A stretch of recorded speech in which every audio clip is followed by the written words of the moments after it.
Jesus is a very visual teacher.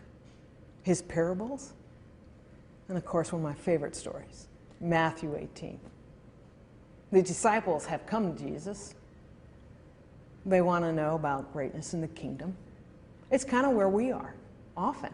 We want to know who's the greatest communicator, speaker. I just preached to adults last week. I wanted them to think well of me. That is natural. And so that's where the disciples are at. And Jesus takes out of his blue box, he takes his visual and puts it amongst the disciples. And that visual is a child. Well, we learn a couple things in that. One, there were children hanging around with Jesus.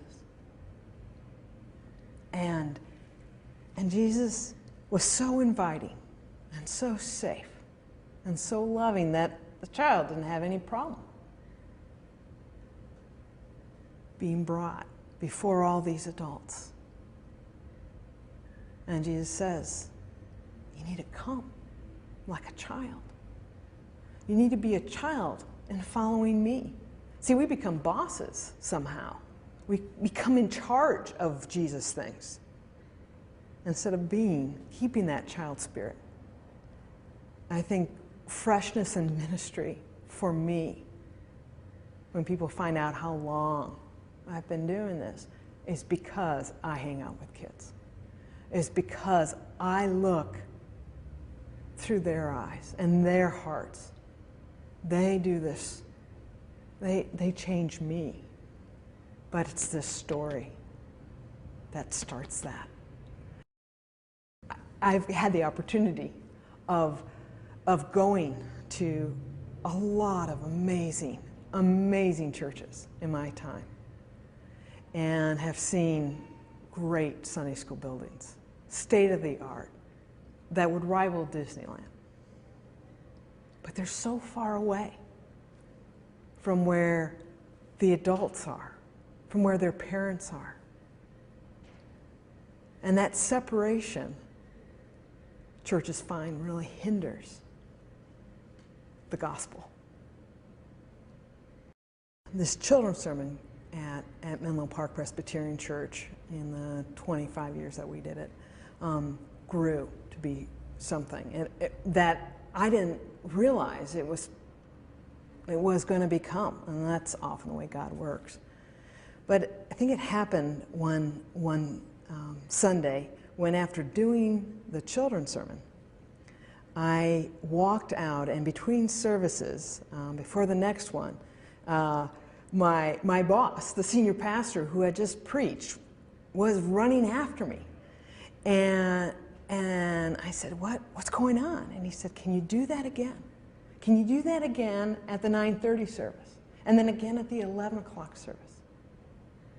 Because what you said so encapsulates my heart for what needs to be preached this morning, that everybody needs to hear it.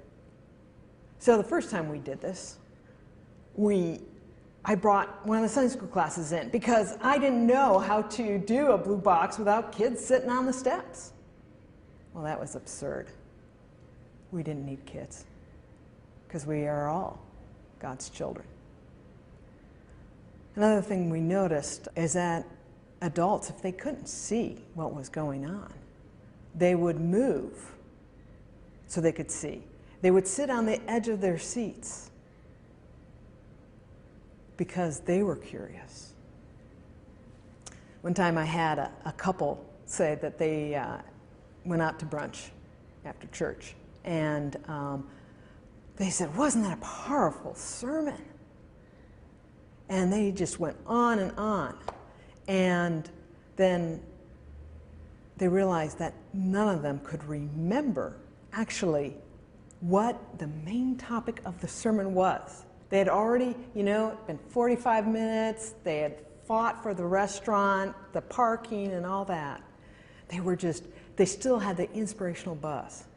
And then somebody said, oh, well, Jane brought out of the blue box a series of hangers or whatever it was. Well, it was the hanger that they hung the adult truth on. And this person said to me, the conversation at brunch started with what had happened in the children's sermon, and it ended up being this transformational conversation about the truth in our lives. Wow. Children's sermons for everyone.